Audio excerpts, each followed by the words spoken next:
Okay, real quickly, I want to talk about rejection and why some people's, listening through the years, listening to people's commentary and reading people's, books or articles on rejection and overcoming rejection. Even in, like, if you ever go to church where they talk about those kind of things, they talk about overcoming rejection. And they make it seem like rejection is kind of just a figment of your imagination, and it's not real, and it's a way of you lying to yourself that you're not really rejected, and you got to overcome the feelings of being rejected. I want to go into this real quick. I don't like it when people want to demonize a lower type of emotion. The reason why I don't like people demonizing it is because they're not allowing people to go through their process. Okay, so when a person has fear, when a person feels like they're being rejected, when a person feels anxious, when a person is depressed, you get these, I call it love and light. And the reason why I get on love and light so bad is because, to me, love and light stunts your spiritual growth. That's why I don't like love and light. Love and light to me that is the one that's evil. Okay, I feel like it stunts your spiritual growth because it's keeping you from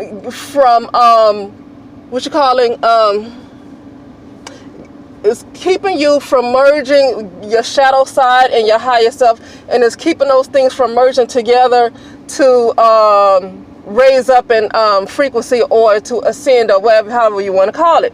Because that shadow side, that lower self, is always going to be around. And the thing is that when you get these love and light people, who I feel like a lot of them could be paid agents, okay? And some of them are just agents without knowing it. And when I say agents without knowing it, means that because of the current energies that's going around, something could hit you, and you don't know that you're saying what somebody else wants you to say, but you don't know that those thoughts are not yours, and you become an agent without knowing it. That's what I'm saying by agent. And some people are purposely, doing things to getting paid. Okay, but what I don't like about they say, oh, happiness, yes, you want to be in happiness, you want to be in love, you want to be in joy. See, they make it clear that those are real emotions, right? Those are real. But when it comes to stuff like rejection, depression, and fear, and anger, and anxiety, then you have these same people that say, oh, it's just a figment of your imagination, it's just your mind, and you got to, they kind of really demonize it so bad to the point where you move into shame and guilt for having these kind of emotions. And now you done picked up on something new: shame, guilt, and blame. Okay, because now you blame yourself and you're shaming yourself because you feel like you should have never been depressed, because you feel like you should have never felt rejected. But those are real emotions, just like love, just like gratitude, and just like joy. Now I want to get into rejection. I want to get into rejection specifically because sometimes when I put in rejection, people just make it seem like overcoming rejection and overcoming. Why can't? The problem is people who try to overcome rejection sometimes don't ever overcome it. Why are you demonizing the feelings of feeling rejected? That is something real. Maybe go into your life and see how this happened. Because rejection is actually, just from what I know, rejection is an actual vibration. It's a frequency that you're in. Especially a lot of so-called black people deal with a lot of rejection because they could have been rejected in the wombs. A lot of times these mothers get pregnant and they're not happy about their pregnancy because a lot of these women aren't supported like other groups of women. So, like, for instance, like you say, like, let's just use a Caucasian. Now, not all Caucasian women are happy to be pregnant. Okay, a car pulled next to me. Sorry, I just talk low because I'm in a parking lot. I'm always, not always, but most of the time I'm making audios when I'm in the car and then people pull up next to me. But, like, say, for example, a Caucasian woman. Not all of them are happy when they are pregnant, but for the most part, they're not all, I think a good majority of them are not disappointed because for the most part, they're in a culture that values marriage. They're in a culture that values a stable family, right? So, you know, the woman, the Caucasian woman is going to be supported most often. Most often, she's going to be supported, and so that fetus does not deal with rejection while in the womb. Okay, they don't deal with rejection while in the womb. And so when they come out and they come around, not to say that these kids don't have problems when they grow up, but they come around, they're more privileged. Okay, and so they're not necessarily sitting in that kind of frequency. Now, it's not to say that they don't go through things, because trust me, you and me, I've been in some support groups, I've been in a lot of them, and where I was the only brown woman in there, and trust you me, it's a lot of white women in there, it's a lot of white men that discuss their mental issues. So don't get me wrong here now. It's not that they don't deal with things growing up. Okay, it's not that they don't deal with things growing up. Okay, but what I'm saying is that they're not necessarily sitting in that frequency of rejection. They're not like sitting in, they didn't come out the womb just being rejected. They didn't come out, they weren't birthed into rejection. Okay, they weren't birthed, first of all, they weren't rejected in the womb, and then they didn't come out when they in the hospital, you know, when they were delivered. They didn't come into like a delivery room where the father wasn't present. See, that's double rejection for a lot of brown people. That's double rejection. First of all, you're rejected in the womb because the mother's not happy that she's pregnant with you, because she don't have the support, she don't have the love that she should have, but she just want to go along and have this child anyway.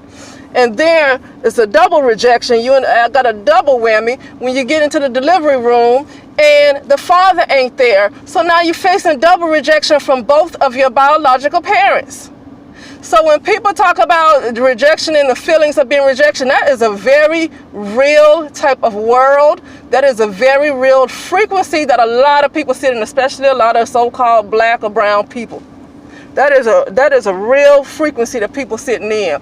And what I don't like about this light working stuff in church is that when people say they feeling rejected, especially with church, I haven't been to church in probably a decade, but especially church, because I'm not a Christian no more.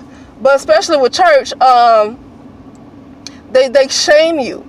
The black church, not just any church, because when you go to a diverse church where it's more white people, to be honest with you, they kind of embrace you they embrace the whole you. They embrace the whole you, okay?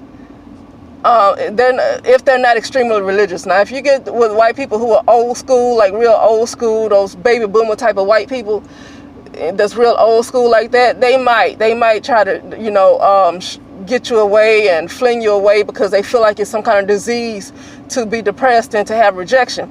And so the black church, the most depressed people that I've ever seen in my life, the black church, they shame depression, they shame rejection, and they're the most pitiful looking people I've ever seen in my life, you know. But it's because they don't deal with their shadow. They run away from themselves. That's why they're pitiful. It's not because they're impoverished. It's not because they're at the bottom in this particular system. It's because they run from themselves, and so they're just pitiful looking, okay? And so yeah, so especially in the church, what I was saying is that when a person say they feel rejected or they feel depressed or they feel, you know, fearful or something like that, you get, especially the black church, they say that you should believe in God, and the fact that you're depressed, the fact that you're rejected, and all this stuff means that you don't have true faith in God. That's what happens with that's what happens with the black church, is that they for sure just only want to see the higher parts, the good. They don't get duality. They don't get the duality part of a person. Just like God and the devil is the same being. God and the devil are the same. So people have an upside, that light side, and some people have that dark side. Same as God and the devil. God and the devil are exactly the same. They're the same. It's duality. But they don't want to recognize the lower parts, the lower self. They don't want to recognize that, and so they shame you and say you don't believe in God. Well, no, the person that's dealing with depression do to believe in God. They know the God who is the devil, who they call the devil. That's the God they know. And some people who are in a more of a higher who have truly worked on themselves, not running from themselves, but truly worked on themselves, and they're in that high vibration, they know the other part of God, okay? The people who are stuck in depression and rejection, they know God too, but they know the different side of God. They know the shadow part of God, which they call the devil, okay? So what I'm saying is that rejection is something real, and people have made it a point to demonize the feelings of rejection, like it's something that just goes away once you say some affirmations to go away. Now, there's nothing wrong with affirmation, especially subliminal, because what I learned about that is that you reprogram your subconscious, and so it helps you to get out of that parallel world. Because the thing about it, when you're born into rejection like that, you're in the womb, you're rejected, then you're born into rejection because a lot of times the father ain't around, and then you got to grow up with a rejected family, because a lot of times black people are just very low in consciousness. So you grow up around that, you do sit in that frequency. You are in that world. You're in a world of rejection. That's the type of timeline and world that you're in. And sometimes it shows up on the outside, and that's the main reason why a lot of people feel rejected, is because it shows up on the outside. Like you trying to get something, you reject it. You walk in public, people, you may be treated a certain way by people. Maybe some of the people, the staff may have an attitude with you, and people might say, well, maybe it's you. Well, yeah, it is kind of you, but you don't understand it's because of you have this frequency of rejection on you from being born into that. You have a double whammy because your mother and the father, and then you grow up in a household where they like literally horrible, And so yeah, it is kind of you, but at the same time, you're not crazy. Those people do have an attitude with you. You are having like different types of problems. Why? Because, and I'm talking about if it happens a lot, because even if you could be sitting in a higher frequency, you can come across somebody crazy every now and then. Because you can't get away from, you ain't getting away from Earth like that unless you decide to go to another planet where they hold higher vibrations. And to go to that kind of planet, you got to be a lighter being yourself. You can't go being a dense being like that. But no, you're not being deceived. It is something. It is because of the frequency that you're sitting in, based on how you came into this world and how you were raised. It kind of shaped your whole reality for you. So no, those people not lying when they feel like everywhere they go, they feeling like somebody just don't like them, or they're not lying about that. That's their reality. And so they got to get to the point where they realize that it has become their reality. And then take the steps to get out of that type of frequency. Take the steps to get out of that world. Like if you want to get out of this frequency and out of this reality of rejection and all of that stuff, then you have to take a lot of steps. You got to do a lot of energy work. You got to do a lot of things to rewrite your life, and then take steps. Maybe you're trying to accomplish goals. If it's something that you want to do, try to take steps to accomplishing goals. And I'm going to tell you something about accomplishing goals. Okay, because of my life, I've been through some stuff. So sometimes when you have dark people, now when I say dark, understand what I mean by dark, because dark actually can be a good thing, because a lot of people manifest what they want, and they're not quicker in the dark. I'm not talking about that kind of darkness. The kind of dark I'm talking about are people or entities that like to harm other people or other things or whatever. Okay, that's the way I'm using dark in this instance, okay? Because I know some people like to correct you. I don't, I get it that people have knowledge and want to correct you on the things you say. But, I would watch that. But at the same time, sometimes when you know things and you hear other people talk, you can't help but to correct them. But, so this is the way I'm using the word dark. So when a person talk about they want to accomplish goals and they keep trying to seem like they can never make their goals, it's not because they're not motivated. A lot of times they lack motivation because something keeps knocking them off. Every time they try to accomplish a goal, something keeps knocking them off to stop them, like heavy type of resistance that stop them from accomplishing their goals. I'm going to say this right here. It's best to not only get rid of the negative people that's in your life, But in my case, I had people that was practicing a lot of witchcraft, and I'm talking about actually doing magical spells and stuff like that. And the thing is, it depends on how close the person is to you, if it will work or not. You might have some energetic connections with that person, like it could be your mother, it could be your brother, it could be your sister, it could be people that you trust. And so when people say, oh, I don't believe in that, well, you don't have to believe in it, but if you keep having troubles in your life, somebody could be doing something to you, whether you believe in it or not. Something could be happening to you, but you don't have to believe in it. I was listening to a lady, she does hoodoo, and she was talking about how people think they ain't under no curse and think they just got it all together, and say, oh, I don't believe in stuff like that. I don't believe in stuff like that. And so because she can read energy, she see auras so well, and she can see into the energy spirit world so well.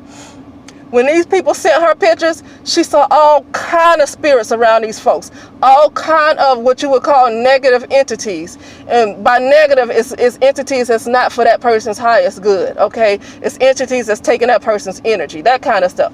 But she saw she saw that those people had all kind of hexes on them. But these people talking about, oh, I don't believe in that stuff. I don't believe, see? Just all high, trying to be all high and mighty. Like, oh, I don't believe in it. And if you don't believe in it, it won't work. Man, those people sent pictures to her, and she saw so many demons around them and sucking their energy, it ain't funny. She saw so many hexes on those people, it ain't funny. Okay? And that, what I'm saying is, what I say that to say, that could be something else that's keeping people from reaching their goals. That could be something that have people feeling like they're rejected, because sometimes, depending on who you're, what kind of witchcraft and spell work they're doing to you, especially for somebody you're close to, when it's somebody that you trust, the spell work works on you because you trust them. Like, say if you feel like you and your mother's real close, but behind the scenes she really doing spell work on your behind and taking your energy, but you think you and your mother so close, then her spells are working because you trust her. You trust her like you trust yourself. Sometimes you trust your mother more than you trust yourself. And if you got a mother that you trust like that, and then she just happened to be into doing spell work and taking your energy, then she's taking you down. You're trying to figure out why things ain't going right in your life. It could be because of her, or just maybe not a mother. Maybe it's a best friend. Maybe it's a brother. Maybe it's a cousin. Somebody who's close to you, because it works better when they're close to you, because you have more attachments to them. You have more etheric cords between yourself and them. So it works the best when it's somebody that you truly trust. Okay? It could be a husband or a wife, you know. It could be just somebody that you're close to. You have a lot of cords, a lot of energetic cords between yourself and them. And so they can easily take your energy because you have energetic cords. Now, with that being said, I want to get back on the goal part. Why some people can't achieve their goals even though they try hard. It's because they might have people. Not only do you might need to cut out negative people out of your life, maybe that's the real easy thing to do. But then you have a lot of family members who might practice some kind of witchcraft, and no matter if you can move, it doesn't matter if you move 3,000, 4,000 miles or 10,000 miles away, energy is energy. It ain't no miles in energy. Okay? And so as long as you got these energetic cords and you attach to them in some kind of way, and then you don't even realize what they're doing, you'll never achieve your goals, because they keep taking your energy. They keep taking your life force, you know, stuff like that. And so you can't get to your goals. And then sometimes they sabotage your relationships. They sabotage your relationships with people. You know, sometimes these family members have a true hatred for you, or it could be friends. Even though you think that you're quite close, they could have a deep hatred for you. They could be sabotaging your relationships with people. So that could be also why you're walking into public and why your relationships might not work. But sometimes, especially with brown women, sometimes their relationships don't work because they just need to leave brown men alone. Okay, it's just a fact. So sometimes relationships like those relationships don't work because the men are not compatible with the brown women. Okay, so. But for the most part, just like when they randomly just meet people everywhere they go, though, and they see this keep happening, it's a pattern. It could be a lot of reasons. Like I said, I listed a whole bunch of it. It could be that they could have been rejected in the womb, and then they get into this delivery room and the father might be there. They could have grown up into a household where they were constantly put down since childhood, and you don't know to send that kind of negative energy back when you're just a child. You have no concept of doing stuff like that. You don't realize that you need to do it until you're an adult, and then you have tons of energy work to put in, because that energy has been with you since childhood. That it literally is like it grew up with you, like it's a second person. That type of energy becomes a second person. Okay, and you have a lot of work to do to remove it. But also, you know, it could be people doing spiritual work, and people very close to you doing spiritual work. You're trying to find out why all these things are happening, and you think it's just a figment of your imagination, that this stuff is happening in your world. It's kind of a figment of your imagination, but it's a world that somebody else created for you, because everything is nothing but energy anyway. So even when you enjoy, like people say, being depressed is a figment of your imagination, but being in joy and happiness is also a figment of your imagination, because everything is energy. That's the point I'm making. Everything is still energy, you know? And so you might have other folks who can manipulate your energy, you being unaware, and you do experience these things in your world, in your universe, in your reality, because somebody else could be manipulating your energy. So that's all I got to say, because I talk a lot, and let me stop. But that's all I got to say. I'm about to go shopping.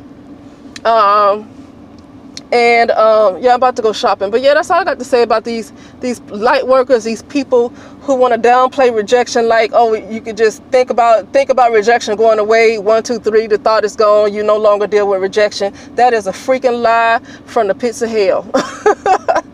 Okay, but anyway, that'll be it, and I'll talk to you soon.